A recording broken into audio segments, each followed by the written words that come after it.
Konnichiwa, this is Israel Lopez, Sensei of the Martial Maze. Often, when asked the question, what is the martial arts? Most martial artists will respond with the textbook answer, that martial arts is a codified system of combative practices and traditions used in self-defense, competition, and physical and mental and spiritual development. Sounds nice, doesn't it? With no mention of speech or written word, as almost as if it's an afterthought. But don't get me wrong. In the study of martial arts, you may hear many a martial artist quote Sun Tzu, Minamoto Musashi, Dr. Jigoro Kano, and even General S. Patton Jr., just to name a few. But surprisingly, many don't think of speech or written word as a tactical tool that is just as effective, if not more effective, than any physical ability that one can glean in the study of martial arts. When we think of those men and their quotes, we often associate them with sayings that heal, unify, inspire, and motivate. However, if we just isolate speech and written word, it can be a very effective tool in a martial artist's arsenal. Someone well trained in speech can destroy, incite, cause emotional and mental harm without even lifting a finger. Over the next hour, in this cross-collaborative episode between Jamie from the Daily Former and myself, with special guest Randy Haskins, Sensei of the Underground Alliance Martial Science Research Association, we'll make an attempt at navigating the martial arts of speech. So without further ado, let's get to it.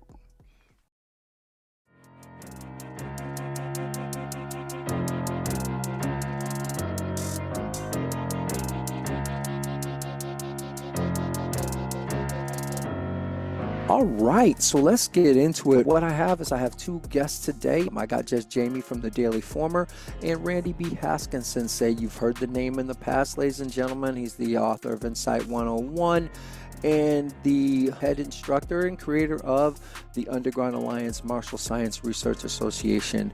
So in the intro to this segment, I start talking about martial arts and how when we think about it, we're always thinking about it as the physical manifestation of techniques and things of that such. And we never really get into speech and word, right? Now, I couldn't believe it that I reached out to so many different martial artists when wanting to do this episode, and it's going to be the first thing we're going to talk about right away.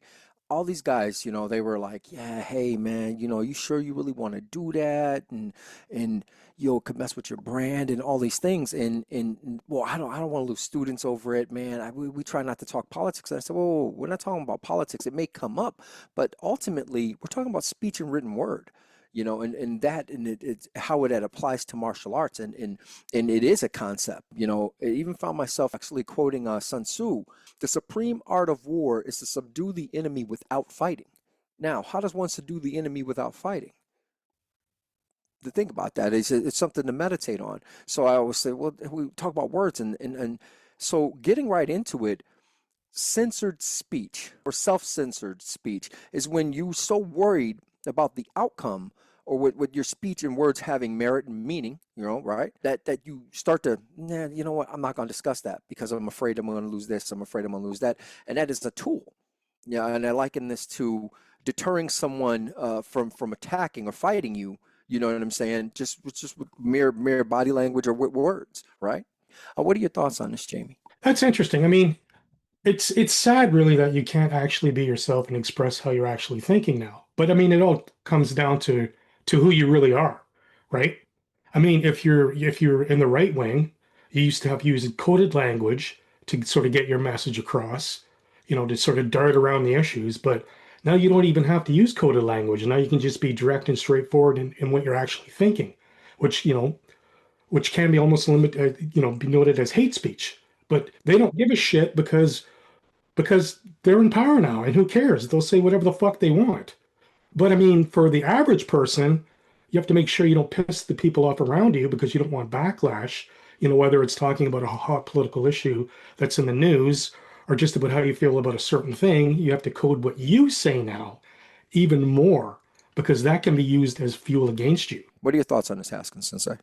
The issue, the issue is, and I understand why people shy away from it, this conversation, whether they're martial artists or not, is because most martial artists are not career martial artists in the respect of teaching as opposed to having a job and teaching. You understand? Teaching to make a living. And they understand in this political climate that, especially with the MAGA movement and how they navigate this political space, where they're very much into retaliatory prosecutions and things like that, as well as, let's say, somebody's boss, which we don't know, they don't know, probably. They don't know what side they're leaning on, their boss. They could be MAGA all the way. And they see a podcast with their employee talking about this, talking about that, diving into politics here and there, saying something that doesn't resonate with the MAGA movement, and next thing you know, they're fired for their yeah. So you understand. I totally understand why people would shy away from this. Now, me personally, I could care less. First, I'm retired. Any money I bring in is my own money that I make through my own. And if somebody doesn't want to come to my dojo because I'm not a believer in the MAGA movement, then they don't need to be in my dojo. I've never been one to bite my tongue anyway. I have nothing to lose. Like I said, I make my own money. It is what it is. I don't work for anyone right now at this time. I work for myself. So it is what it is. Yeah, absolutely. And yeah, and like I said, and these are some of the baddest dudes on the planet, right? That's what really blew my mind. Here's a guy talking about, like in the dojo and in and out the ring, phenomenal, but is more. I'm not gonna say. Well, yeah, I'm gonna say it flat out. Was because one of the individuals, and him and I, of course, I don't really throw names out there, so I won't. Yeah, I was like, man, you scared to say a thing, right? You have no problem punching somebody in the mouth, right? Fuck around and find out, right? But you were absolutely terrified about saying something that later on could. And he said, well, what is words have consequences, and I was exactly that. I said, when I strike somebody, or when I post up on somebody, or we get into a physical altercation, that has consequences. I could be jailed. I could be shot, right? I'm like, there are many things have consequences, but I couldn't believe it that the spoken word, right? And the fact that this individual had the wherewithal already about, yeah, my words carry weight. They have consequences. And I could find not just me, but my family can be hurt by what I just said, right? My wife could lose her job. I could lose my job. I could, and I was like, well, what happens if you get into a fight? I mean, those things can happen just the same, right? And so that's what really kind of inspired doing this episode was how really that a lot of folks really just don't get it. They don't really think about the speech side of it, right? And so that's the first part. I really wanted to get into that because it was kind of grinding my gears. I know fans of the show know sometimes I go off on that rant, and it really was. It was something. It kind of hurt, and because I kind of felt it personally. And actually, to be honest with you, I thought I was living in another planet, right? I mean, like, I'm a constitutionalist in a way, so I'm like, well, freedom of speech, right? To a degree. And I'm going, wow, have we gone this far? Has it gotten this bad that fast, right? Where somebody would be really worried about something coming back later to bite them in the ass. So we're going to talk about a handful of topics, and some of the lines are going to kind of get blurred, and you're going to probably, if listening to the show, you're going to hear me say this. You can almost do a drinking game by low-hanging fruit every time I say low-hanging fruit, right? So when I make the statement low-hanging fruit, for those that don't know, it's basically my way of saying, look, this example I'm giving can't be any plainer, right? You can't, like, unless you want to be willfully ignorant here, and we hope that you don't. You're just gonna, it's really hard to say, oh yeah, but that's, you might be taking that out of context. This is my favorite thing lately. Anyway, you're taking it out of context, right? It's been blowing my mind. All right, so one of the major things that comes across when I think of words and speech, especially when we talk about martial arts, is we'll start off at first as the sensei or the instructor or the culture of your gym or school. And one of these things is shaming, body shaming, public shaming. And now that's maybe considered new speak, air quotations, because we really didn't use that term or at least most of us in the martial community didn't use that term until fairly recently. I would say I'm going back maybe about like 6, 7 years ago. We started hearing that a lot more, body shaming. You shouldn't tell a person that they're fat. Again, low hanging fruit. I remember when I think it was Michelle Obama had went on this thing where she was wanting everybody to be healthier, right? And was on the health kick and like, hey, we used to have school lunches that are healthy, not snacks. And the backlash from that was literally people saying, look, man, if I want to be fat and out of shape, who are you to tell me that that's not okay? One really, really cool martial artist recently said this, and he made sense. He says, look, man, you got these guys that are walking around grandmasters, they got colored belts on, and they haven't seen their penis in years because the belly's that big, right? They don't look like they could fight their way out of a paper bag, right? And other people, oh man, should you really be saying that? Even though a lot of us were thinking, well, yeah, you should be in shape. I mean, you are teaching a combative art, right? You're like there was a recent military address. If I caught little bits and pieces to it. I'm trying to dance around the politics of it all. And one of the things that, and it was flat out, he was straight up shaming. Like, he was like, you got fat generals. You shouldn't be a fat general, right? You shouldn't be, you be able, I don't know how that you need to be really in shape to fly a drone, but, who am I? I'm not in the military. What are your thoughts on this, sir? That's funny. Yeah, the body shaming, that's interesting. You're right. It did come out about 6 or 7 years ago. And now it's being weaponized. I mean, it's being weaponized by the right wing. Um, I mean, used against men to become more fit. Like, you got a lot of active clubs out there right now, pushing young men to be more fit, to get in better shape, to take on martial arts, to go hiking, to eat better, to make themselves, not only more physically attractive, but, more manly, more masculine, um, so that they can uphold the notions that they're talking about, They can uphold the notions, if you're going to get into a physical altercation, you better damn well be, fit enough to fucking fight. And like you were saying, you got these fat guys out there that can't see their penises and can't aren't worth an ounce of salt or whatever that expression is. And now these clubs are looking at this and pushing this agenda through memes, through jokes, through tweets and whatnot, and getting these young men to come out and be physically more active and be physically more masculine and more positive and more violent and learn the sports and learn the techniques to control and dominate. So body shaming, right? Body shaming has become a huge thing now. What is your take on it, Haskins Sensei? I'm a fairly big guy. I'm 5'8". I used to be 5'10", but as you get older, you start shrinking. I'm 5'8" and a half right now, probably 224 pounds, but I move like I'm 17 years old. You know what I mean? And yes, I can kick high, I can do the splits, I can, whatever. I mean, but you keep yourself in relatively good shape. I mean, you're active. You're not one of those guys that are sitting back, behind a keyboard. Well, what I'm saying is this: most people look at me and go, "Oh my God, you can move like that?" After they see me move, why do you? Why? People I trained up with have asked me, "Wow, you can still do that? You can kick like that?" Yes, I can. So I don't really believe in that whole thing. Now, as far as body shaming goes, if you're fat, you're fat. You know what I'm saying? When somebody comes to my dojo, people ask me, what's your when I ask them what's their purpose here, and they go, I want to get in shape. Well, that's not my mission. My job. I'm not here to get you in shape.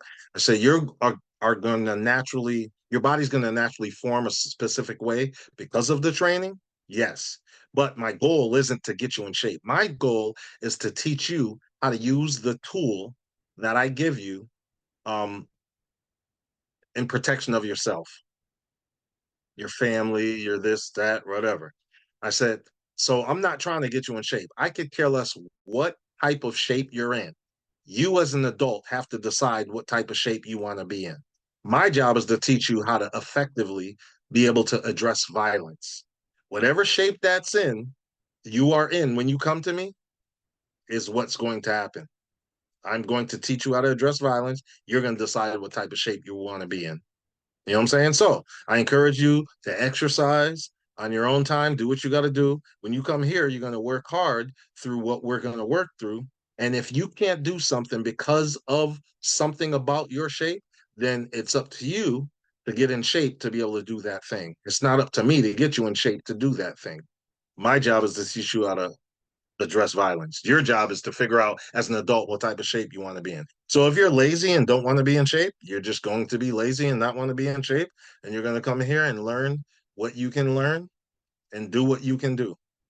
Circling back, we understand that did, and now we know that does mess with somebody mentally, right? Going into a class and being told you're too fat. Look, man, why don't you sit down? Real men train here. You know what I'm saying? And we utilize that. And well, when I was coming up, those were means to make people work harder. You're stronger. Even using the man, what are you, a pussy? You know what I'm saying? We heard that handful of times over and over again, and stuff like that. Given what a vagina goes through, I would probably wear that with a badge of honor now, thinking about it. Was it Trevor Noah or somebody who talked about that? Like, a vagina gets elastic, can pull a baby out of it, can do a whole lot of things. And man, I gotta be honest, you tweak my balls once, I fall down, I'm in a oh God, why? So I'd rather be called a pussy than a dick. So if we're gonna go there, right? But with that being said, you're right. We've seen a resurgence of that shameful speech, and now we just have a name for it, and it does, and we know that it does hurt people mentally, and can drive someone to do violent things, like the word, like that kind of word will incite. All right, so we're going to get to some of the elephant in the room because I know there's some folks that are listening and waiting for this part. And yes, we are going to cover political speech, but just not right now. We're going to get into hate speech. And just Jamie, now you may know a lot about this. Talk to me about hate speech. Um, Speech, I mean, really, it operates as like an attack strategy. You know, it targets identity. It aims to wound symbolically. It strips dignity. It strips belonging. It's not accidental. It's a deliberate tactic to create division and fear. And it spreads. It can spread in person. It can spread online. It can spread through tweets, memes, comics, lyrics. It turns hostility into like a communal weapon almost. True, true. Yeah, I mean, and we seen it get masqueraded as political speech, and not because we are going to get into political speech soon, but I almost say that a lot of times when people say political speech, or that's politics, is just a way of saying, hey, I don't really want to deal with that, you know, because I get it a lot. And we almost always think of the extreme parts of hate speech, right? We always think of the somebody saying the N word, or calling somebody the S word if you're Hispanic. Like that. We think of the racial slurs, right? We think of those kind of things when we think of this as hate speech. But there are other ways to get around that. You had a really good one on misogyny. You know what I'm saying, and stuff like that. Where and that's something I took from doing those episodes. Well, just listening to those episodes, where using certain kind of phrases and certain kinds of ways of saying a woman should be barefoot and pregnant in the kitchen. You know what I'm saying, and that's a term of hate. That's in that category of hate speech. You know. Yeah.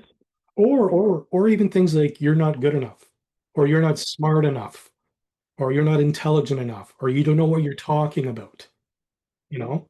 Because you're darting around the issue, like you're lowering it down, but you're still saying you're not using the slurs per se, but you're saying you're not smart enough, you're not pretty enough, you're not intelligent enough, you don't know what the fuck you're talking about. Stay in your zone, stay in your corner, barefoot pregnant, let the men handle the shit, right? So it can be direct, but it also can be like an undertone issue. Coded language. Yeah. And a lot of times it's that coded language that blurs the line where folks don't hear the dog. Well, I like using the term the dog whistle, and because this has a lot to do with the fact that real history is never really taught, unfortunately. And that leads to a degree of ignorance. And of course, there's willful ignorance, but it does lead to a degree of ignorance where folks don't hear the dog whistle. They don't know why that's being said. I mean, it blew my mind. Like me personally, I love football, right? And I'm like, I don't care who's doing the halftime show, to be honest with you. I'm still gonna watch the Super Bowl. It don't make any difference to me. However, it blew my mind how many Americans did not know that if you were Puerto Rican from Puerto Rico, you were a U.S. citizen. Like it, wow. I was, How do you not know your own history and your own people? well, Like, well, I mean, we all know that. We all that's like an I'm not. We know why people don't know their own history and shit because they don't yeah, they just care. don't teach it. No, And then yes, and you do have the folks that are willfully ignorant that see the information out there. But you know, when I was growing, listen, if I have a dollar for any time I've heard lately, when I was growing up, right? And so, how do you weaponize this? How is that similar to martial arts? Somebody may be asking, because again, this is still a martial arts show, and in well, I mean, here's the thing. If I know what's going to push your buttons, I know exactly what's going to get you. And if I can get you to that place, you are not thinking logically or clearly. And I then can take advantage of that situation. It is no different when I raise my hands up in such a way where it gives you my ribs and it's right there in front of you and it's low hanging fruit, right? Go drink up, folks. It's low hanging fruit. And boom. And you think you're going to get that nice, beautiful rib shot. And then you realize then I was baiting you. I let that out there just for you to see. And then as soon as you went for it, I counter and I hit you with the earth, right? I mean, I can see the poetry through the words, right? Because I see the poetry in my physical actions, what I do, right? So the technique, if one, because technique and tool, same thing, as my friend Haskins Sensei loves to say, the technique is the speech, right? Because it's going to get you to respond a certain kind of way. I mean, there was a famous quote, my pen is mightier than the sword, right? I mean, I write something a certain kind of way, get you to respond. Here's again, another low-hanging fruit moment, drink up, folks, where speech in a way hate speech in a way was weaponized, where a woman sees an individual in her neighborhood, had never seen him before, so she approaches the individual, starts questioning why he's there and all this other stuff, and starts getting in his face about life. And the individual, of course, like any other one of us, would rightly so would have been like, who are you? Why are you approaching me? What, get away, And then the woman proceeds then to call the police and say that she's in fear of her life. Cops show up. They respond. They respond to the woman who placed the complaint, fear of her life, and they respond accordingly to the individual. Now, thankfully, that whole thing worked itself out, but here were words that had hateful intent, because they really did in the end. I'm not going to get into that part. Obviously, we can all know where this is going, because it was made to mainstream news and all that other good stuff, but had hateful intent, right? And it was weaponized in such a way to disrupt this individual, the man's life, right, and stuff like that, where it could have went horribly wrong if he had been like any one of us who'd been like, well, why officers, what are you doing here, why are you talking to me? Thankfully the individual was compliant enough, given the circumstances, to to just deal with the officers on a different level. I mean, he's a better man than I, because I think I would have lost my shit. Why? I'm here minding my business. What are you talking about? I have every right to be in this neighborhood. I live right down the street. You know what I'm saying? Like, well, what? Like, that's crazy. Bizarro land, right? So, I think one thing we need to look at in that case also is where did she learn that language from? Right? mm, Who mm, taught her that that language? part. How to use it as a form of control, as a form of domination, to essentially put someone that she thinks should not be there in their place, right? So Yeah. she's learned Yeah. that from Yes. someone. Someone has taught her to use that language as a form of domination and control to, to tell that community that they're not worth being there. that they're not in their place, her place, right? So there's two sides to that issue there. It's where she learned it and how she uses it, how she weaponizes that speech. I love how you're making that point. Like much like when a civilian or a person comes and trains and learns martial art, it just that. Yes, it's learned, right? You don't wake up one day and know No, how to do it, right? Somebody at somewhere down the line, whether it be at home, whether it be in your community, someone somewhere started yep, teaching you these things and showing you this is the way, this is the path, this is the if you want this response, this is what you need to do, yep, you know? exactly. Bec- yeah, I'm digging that, man. That was really good. Which kind of segues into propagandistic. I hope I'm saying that right, or propagandized speech. Like, no one can accuse me of being a linguist. Oh my God. Hopefully I'm saying that right. Propagandistic speech. And again, low-hanging fruit drink, folks. In the more recent time, I can give you plenty of US examples, right, where we see that here in the United States. But for whatever reason, anytime I bring up the Holocaust, even though it didn't happen here in the United States, every American, for whatever reason, can somehow get it, right? When I say propaganda, we ultimately look at that as the textbook example, right?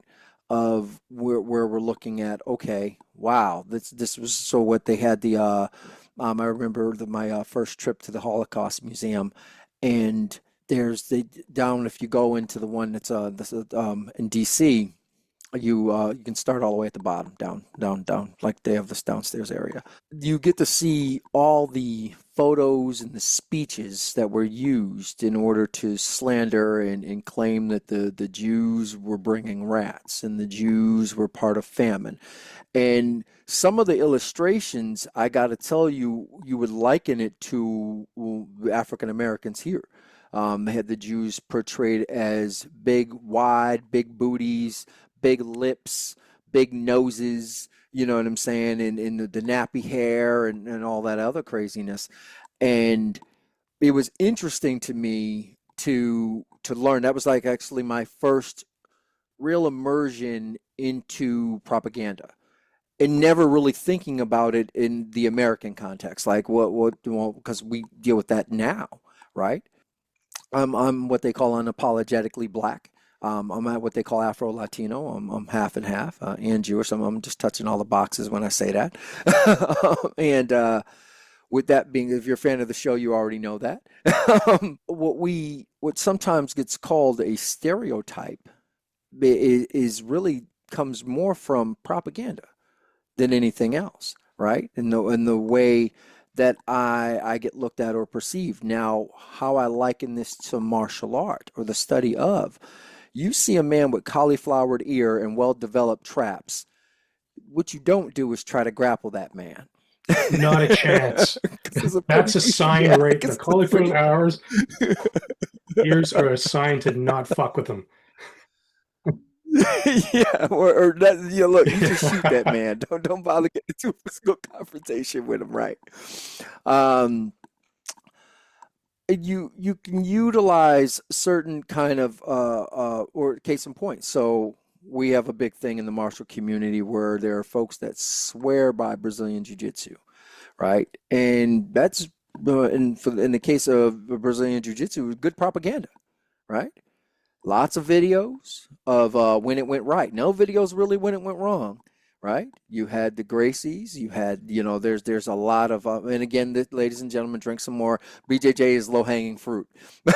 um, Even with the MMA, right? You see a lot of things pushing that as an actual martial art, which it's not. It's a combination of different styles of fighting, and saying that this is where we all should be, right? This is it. This is the better form of combatives, and utilizing a lot of misinformation mixed into good situational information, right? Well, somebody will say, "Well, this person was undefeated UFC, and this or this person got into the one-on-one, and I watched it." I always say the biggest example, again, low-hanging fruit of propagandized technique in the martial community, where we're seeing this, is women's self-protection, self-defense in that realm. It's the easiest example. A lot of times I did an episode about it. I thought I was going to take some heat for it. I didn't. And it was because in reality, the truth bled itself through. And basically giving these women a false sense of security, forgetting that if you, the instructor, has 20 plus years of training, 10 plus years of training versus this woman's 1 year, 4 months, 3 days, you're teaching this rad program or a martial program that's deemed somehow going in. And don't get me wrong, some of it has really good sound martial stratagems. However, it's all perishable. If you physically can't do it, if you're physically not in shape to do it, you're not going to be effective. The technique's not going to work correctly. And then, of course, with a whole lot of misinformation, they're training for a guy with a hoodie on that's going to get you when you're going to your car, not training for your husband, right? Who is more likely than not going to be the one to Yep. whoop your ass, or your brother or your sister or domestic, because that's one of the biggest forms of that kind of abuse and stuff like that. So what say you, sir? I don't want to monopolize the conversation. Well, yeah, no, the propaganda and misinformation is one thing that really fucking pisses me off. Yeah. No, you're absolutely right. Just the whole when they see you, when they see if they see a 117-pound black man standing there in a store, and the store owner calls the police. When the police show up, no matter how big that officer is, as a white man, he sees a silverback gorilla standing there as opposed to a 117-pound grown man that looks like he's 17 years old. They see a big animal as opposed to a small man because of what has been the narrative that has been passed down since the beginning of this racist country. I mean, propaganda for me is like if you look at a lot of the right-wing ideology and talking points now, they're going back to sort of this race-based science of like the 17th and 18th century where white people were put on the top and everyone else was sort of put into a lower classification due to like the size of the head and then intelligence and body shape and all this sort of stuff, right? And though it's been disproven, people are still referring to this 18th, 19th century ideology as a tactic to say that we're better than people, white people are better than people. And then people pick this up, through tweets and memes and all this sort of shit, and then transports it. Medical apartheid. See that? A, a dark history of medical experimentation on Black Americans from the colonial times to the present. Recently, and it came across as a reel because Facebook is always listening. And I had someone in my real life say to me that the United States was always a Christian nationalist nation, that kind of whole thing. And I'm like, dude, have you never read the Constitution? I mean, you've never read, like, here's the thing, freedom of religion. And it was because the founders, and they didn't want one religion. They understood that part. That's why we have a separation of church and state. They really got that. I would say because most of them had slaves, but they got that part right. Right? They got that part 100% correct. They're like, no, no, we ain't having that over here, And then again, this kind of comes in with the real is the person I was having the discussion with says to me, "What are you talking about? They put in the year of our Lord, da da da da da," and I said that was the common language. So I gave him the example because we're both Jewish. I gave him the example. I said, "Look, man, the mourner's Kaddish is still is not in regular Hebrew. That's in Aramaic, and that was because that was the spoken tongue of the time and stuff like that. So that's why it's in Aramaic. They never changed it." And he, well, hmm. And it was one of those ones. I would tell you we were debating because we were making our case back and forth, right? We weren't having an argument. We were really just debating this, and he was like, "But then why?" And I was like, "Because a lot of misinformation has led people to believe that the founders, there was people that were atheists that, again, I'd have to research this a lot more, you know what I'm saying, to be sure, but I could have swore there were a handful of founders that weren't Masons. They weren't part of that either, because you have to, in order to be a Freemason, you have to believe in a higher power, meaning you have to believe in God. And if you don't, you can't be a Freemason, right? I don't know how true that is because I've heard stories now. You never know, but you know, you're running into that part. But ultimately, yeah, we watch folks that will. Again, we forget that Hitler learned eugenics here in the United States. Like that, he didn't learn that over in Germany. He He got did. that from us He here, did. and stuff like that. Yeah, there were a lot of books and things that were written specifically to show the inferiority of a person of color, period. And like even like the fact that a lot of that history disappeared or is erased. We forget that the Mexicans, or what we call Mexicans, were here the whole time. We forget that Asian folks were here pretty much for a good period of time, right? And other groups as well. And we always seem to focus on these one or two things. And I always say it's easy, low hanging fruit, drink, folks, um, because it's the end of the spectrums, right? You got black, you have white. We don't really need to talk about the Hmm. gray. Yeah. You know what I'm saying? Because there are two things that, like, the one thing, when you listen to the show, I was once doing this show, and I'm not going to I'll get into it with you off the air. Yeah. So just remind me. So I'm doing the show, and me and the co-host of the show, for the longest time, everybody thought we were both white. Really? And then, yeah, Huh. they really did. The way there were a lot of reasons behind that. And we really we really never got into our names. We just didn't. I don't think we ever said our names in the show, and we were just really just going back and forth, and it was really this was all political, right? And I remember when somebody found out, they it was like, "Wow, you're."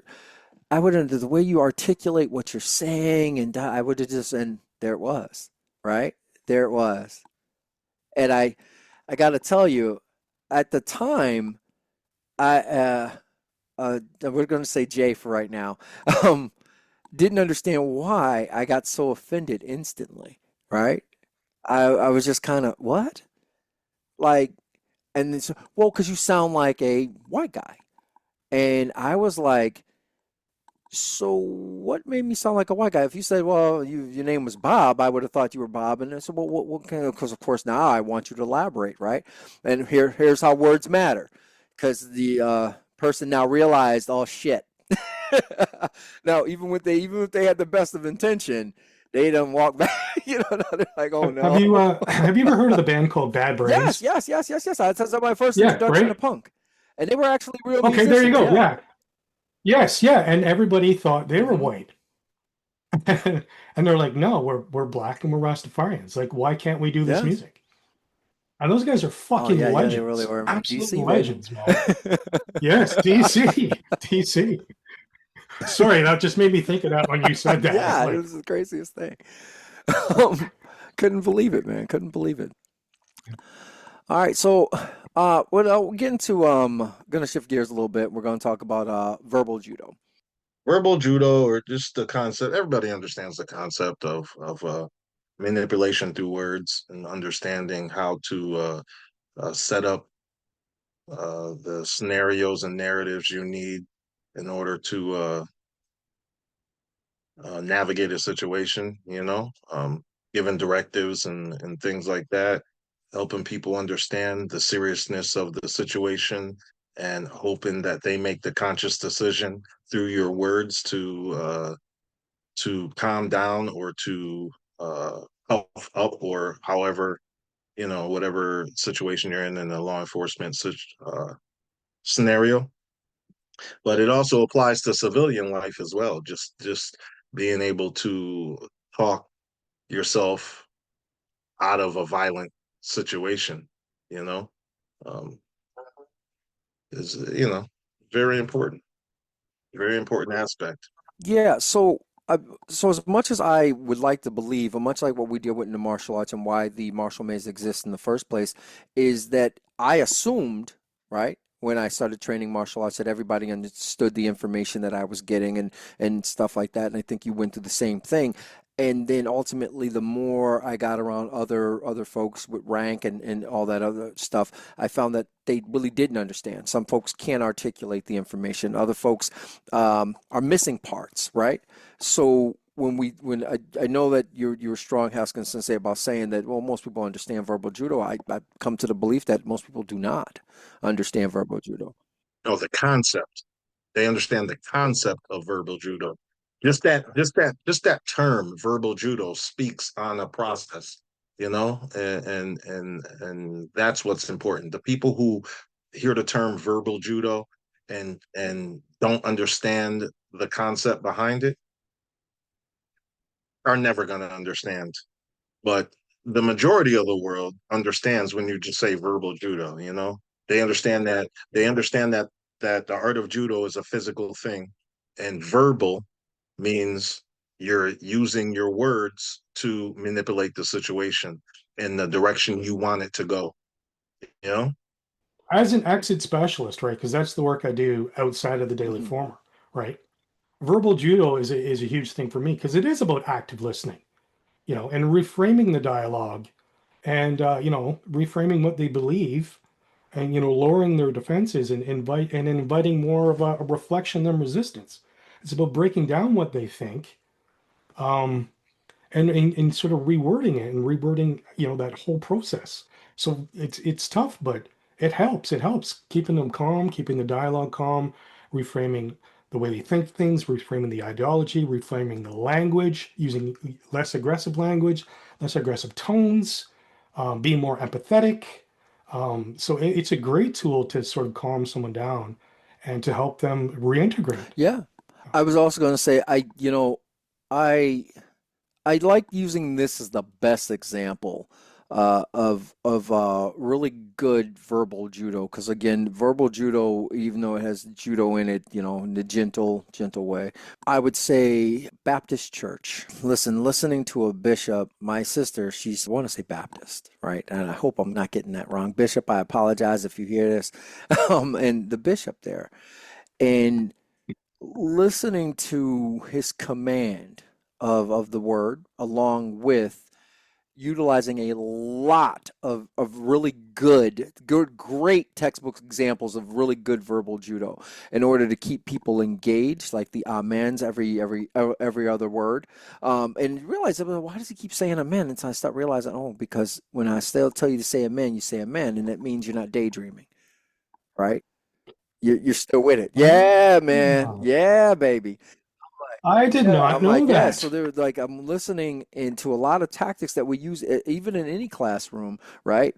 To teach. I'm watching him do this in real time with people from all walks and using the word, right? At the same Yeah, time, yeah. right? And I even noticed, even almost with even the reason why you have a band and the reason why there's music playing, and it's playing because it sets the mood, it sets the tone. It's kind of like I liken this into the Hebrew faith to having a cantor there, right? And the cantor is because the melody is just as important as the word. I'm not going to get too far into religion on this, but for those that know, if it's not supposed to just be the word, it's the intent and the emotion, the spirit behind the word, right? That's why it's really sung, not said, and stuff like that. But I got to tell you, and you got to bring it back to Bishop, but if you really want a textbook way of really seeing verbal judo live in action, I would tell you to go to. I'm gonna call him out, but I'm assuming this must be a Baptist thing in general, like, like the Baptist church. I think because it's the only place I've ever seen it. But the command, and it's mutual beneficial, right? And it's not one sided. It may No, seem like, actually, even if it was one sided, it doesn't seem one sided. You know what I'm saying? it's just as important as the congregation engaging as it is Bishop preaching. You know what I'm saying? And it's not even really preaching anymore. It's almost like he's having a conversation with the crowd. Like it's awe-inspiring to say the least. And I'm not really trying to talk him up, but I just thought it was the best example of how that one works, verbal judo, like for me anyway. You know, and it's just because again, a lot of times if you're from law enforcement, you think of verbal judo really just as commands. You know what I'm saying? Let me show me your hands. I need to, and I'm building the case, but also making sure the perception, right? When people see or listen and they're testifying in court, what did the officer say? Well, I heard the officer say, because you know sometimes you see things and stuff like that. You can't believe your lying eyes, all right? Especially now more than ever. Um, right? So what did you hear the officer say? Well, the officer said, "Show me your hands," and then all I heard is the officer say, "Stop resisting." The next thing I know, I heard he's got a gun. Put your gun down, and then he fired, right, and stuff like that. And you know, that's again just an example of this. Or I need you to calm down. I need you to take it easy. I need you to have this seat here. Da da da. Look, right now, you're not really in trouble. I need to have your license. I'm going to handcuff you, sit you on this curb. It's for officer safety. You're not arrested right now. Well, why are you in cuffs? For officer safety. That, all those things in the tone and tenor might change your perception of a routine traffic stop where you are pulled out your vehicle and cuffed, right? And stuff like that, depending on the department. So I think about it from that aspect as well. What are your thoughts? That's interesting. I mean, I like your bishop, your bishop concept, and made me started thinking like political speeches and political rallies.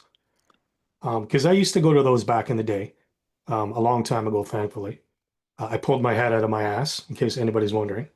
But I've been to like political speeches and political rallies where, you know, the guys would get up on the stage and spew the bullshit, spew the propaganda, the misinformation. And then, there'd be a call for like white power or Sieg Heil. And the whole audience would erupt into that because it shows that, again, like you're saying, it shows that you're paying attention. It shows that you're engaged and it shows that you actually care in what that person is saying. So it's like a call and answer. And it's definitely used to not only manipulate the audience to buy into it, but also to fire them up. Mm-hmm.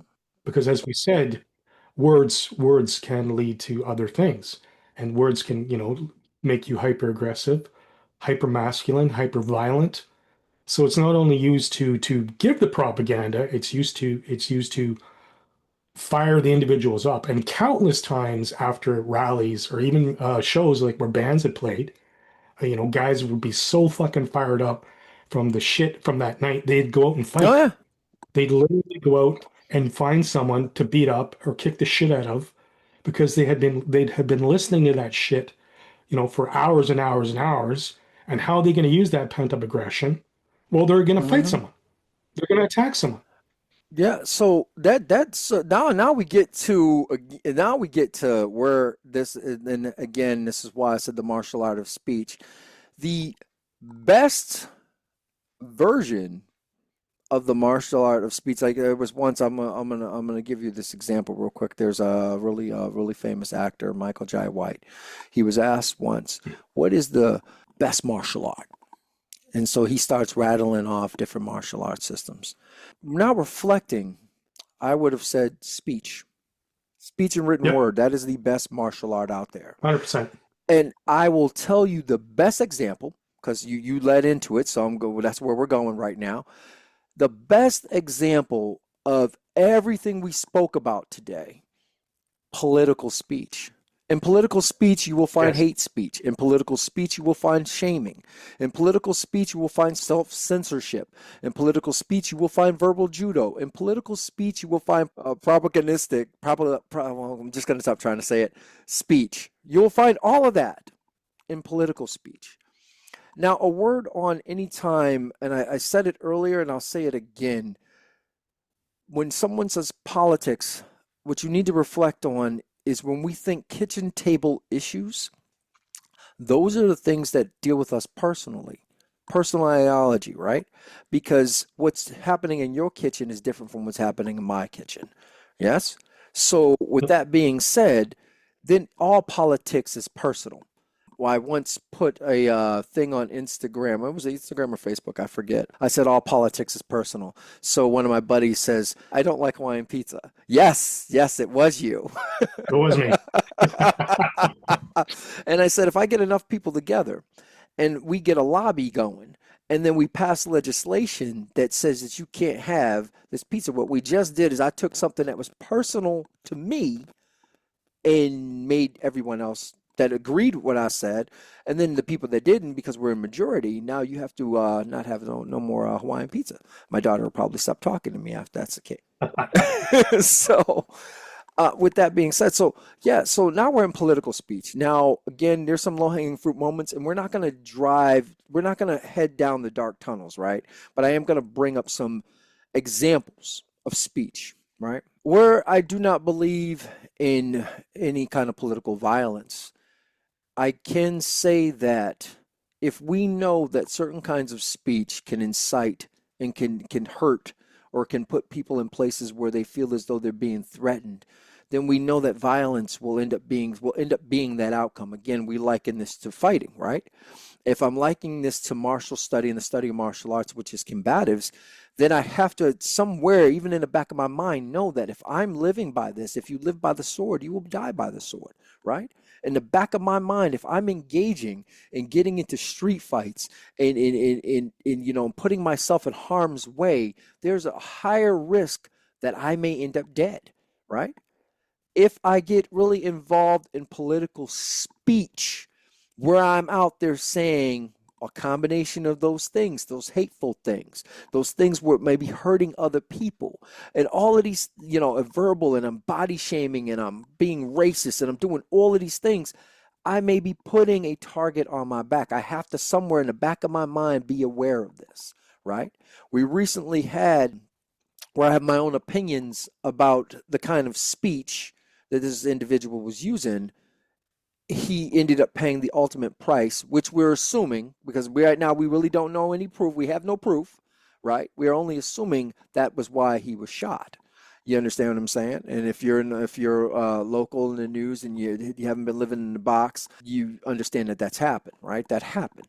And right now we're still trying to figure it all out, right? The FBI is still trying to figure it out. But as of right now, it seems that he paid the ultimate price for his speech, and where I can personally feel that that's not okay. Like I typically, I'll end up quoting Voltaire in about a second. I think it's Voltaire who said that, look, man, I may not like what you're saying, but I'll defend to the death your right to say it. I think it's Voltaire who actually made that quote, where that comes from anyway. But and I believe that. I really do. I believe in your right to free speech, even if I wanted to smack you upside your head saying it, right?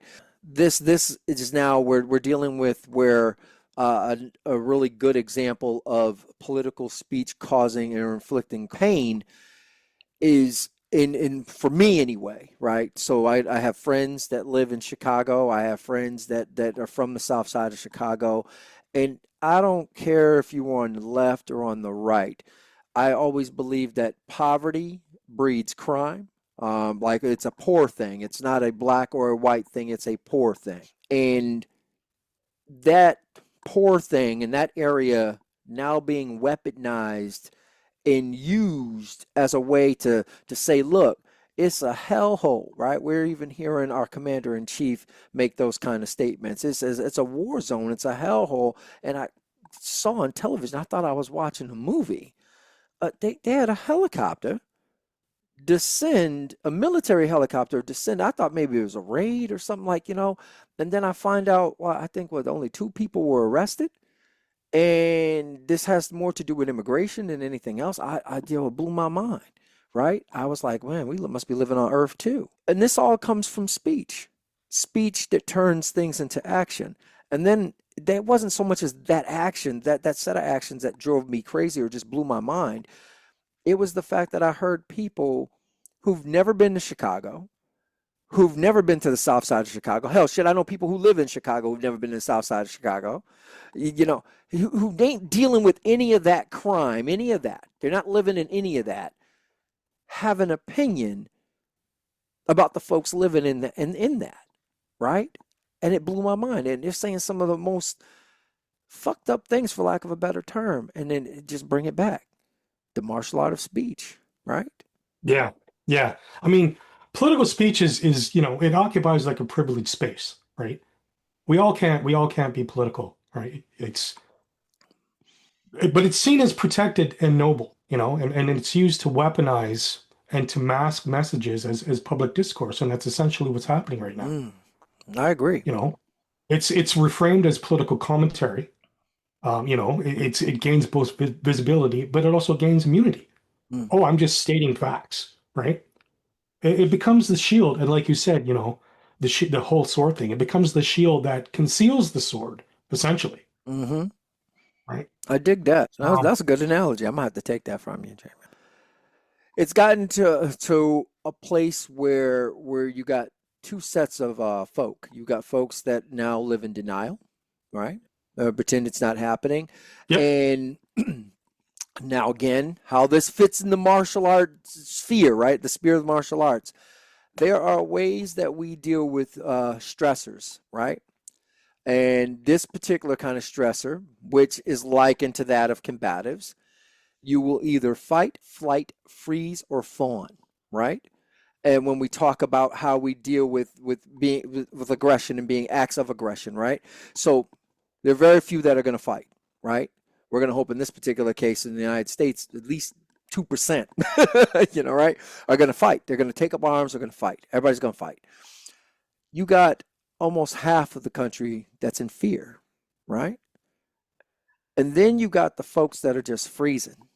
They're like, this can't be happening. This can't be happening. This can't be happening. Oh, look, a puppy, right? And then you lastly got the folks that are fawning. This is what America is. USA, baby. This is what we should have been doing the whole time. I'm going to identify with the people that are trying to kill me in hopes that they're not going to kill me, right? You know what I'm saying? And that's the fawning. Yeah, yeah. Like we have to defend our culture. Yes, we have to defend our culture, and it blows my mind. And again, I said this is all no strikes, no shots were fired yet. No strikes were done. This all grew on words. Words. Yes. Those words count. We have to defend our people. We have to defend our culture. We have to defend our way of life. Well, how do you defend? And you take up arms. You fight and you start back. asking yourself simple things. What's your culture? Well, American culture. Well, what's American culture? The founding. Which one? One of my favorite ones is and I mess with people about it all the time. When was America great? I just meditate on it, and for whom, right?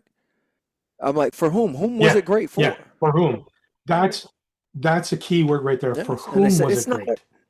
It's not a knock on the country. I love the country, right? I mean, I'm the first person. I said, we taking it back. I say USA all the damn time. In fact, we were with a group, and we were all, and I'm like, USA, because it's the one thing you say back. So I grew up on Hacksaw Jim Duggan.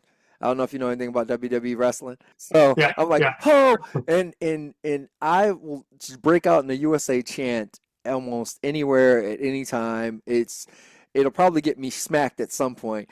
It belongs to everybody, that chant, not just one group. It's ours. No, it's ours. It's an American thing. You know what I'm saying? So when somebody said, "What's the culture of America?" The first thing I'll say is, "Well, shit, hip hop, because it was born here." Yeah, like it was born here. It was made here. You can't find that anywhere. I mean, other people imitated breakdancing, right? It's something that was here. It was born here. Now somebody somewhere is going to say, "No, I came from Capoeira. It was in Regional Angola." And I'm going to go, "No, I don't know if I can agree with you. I'm going to say it was born in New York City," right? I'll agree with you. Yeah. I said there are a lot of things that are just great about the country and its diversity. Where I currently reside, It's the only place on earth where I can go have authentic Chinese food, right down the street. I can go and be immersed in Italian culture 2 blocks away. I can go, or you know what I mean, and be immersed in not just, and that's very American, right? To have that Yeah, hodgepodge. I almost say like American chop suey, if you will, right? You got everyone, everything, and that diversity is what I always thought would made us great. You know what I'm saying? And so if you said to me, when was America great? I would say when it became more diverse, when we started yeah. recognizing that diversity and in that inclusion and that equity, right? See what I just did. I would tell you that's when America started to become great, and we were headed in a really good trajectory. I don't know what's happening right now. Kind of concerned. I have no idea, man. I don't know if it's going to get any better anytime soon. I can't see it getting better any. I don't mean to be a doomsayer. Yeah, no, it's gotten hard. And that's why I started Yeah, liking a lot of what we're seeing now to combatives. And that's what really inspired the episode was seeing everything that I do in the sphere of martial arts being done, and it has been done, right? I would tell you that we've been at war for quite some time, but the war has been through speech and written word. We haven't done anything like the physical shots are starting to get fired, right? But we've been at this. We've been at what we want to call it, a cult of personality or a culture war, however you want to define it. I can bring it back. You know what I'm saying? To say to you, no, we these look at how these organizations started growing, right? And they get you. is going back to your point about written word. Because I mean, written word can also lead to violence. We all know that, right? And I'm thinking about manifestos, because essentially they're acts of war in text. There's intent, they justify violence, and they invite imitation. And you know, a lot of these people that have gone out and done shootings and whatnot have released their manifestos to say why they did it, to communicate why they did it, and frame why, killing is the option. And then other people see that written word and essentially copy it and even reference the previous manifesto saying, this is what inspired me. So words right there, um, are also designed to recruit, echo, and circulate. And Yeah. I think that's also part of this. Well, yeah, I mean, like that's why I said it's really hard when I say the martial arts of speech, and then not think about it even in written text. So yes, I feel like I'm just merging two categories because they're both still in the realm of speech. You know what I'm saying, They and are. stuff like that. They So are. I agree with you. The written word, man. Look, man. I'll put it this way: one of the oldest books on earth, man. It's been weaponized so many times over. It weaponized to keep me in bondage. You know what I'm saying, and Yep. stuff like that, right? So I agree. All right, so we're at time. So I'd like to thank our special guest that we had on today. I want to thank Haskin Sensei for being on. I know you have a lot to do, brother. Then I also want to take the time out to thank just Jamie from the Daily Former. Your insights, I love what you're doing. I love that organization. For those that don't know, it is. You want to go to thedailyformer.com to really research what these folks do. They man, it's like I said, it was it was an honor, sir, to have you on the Marshall Maze today. So I'm going to thank you for that. And thank you for taking out the time because I do know, like Haskins said, you're a very busy man. You got real work to do and stuff like that. So, Yeah, thank you for having me on. I really appreciate it. And I appreciate your insight and your words. all right, man. Thank you. Thank you. Thanks. All right. So with that, we say adieu, and you've been listening to the Marshall Maze.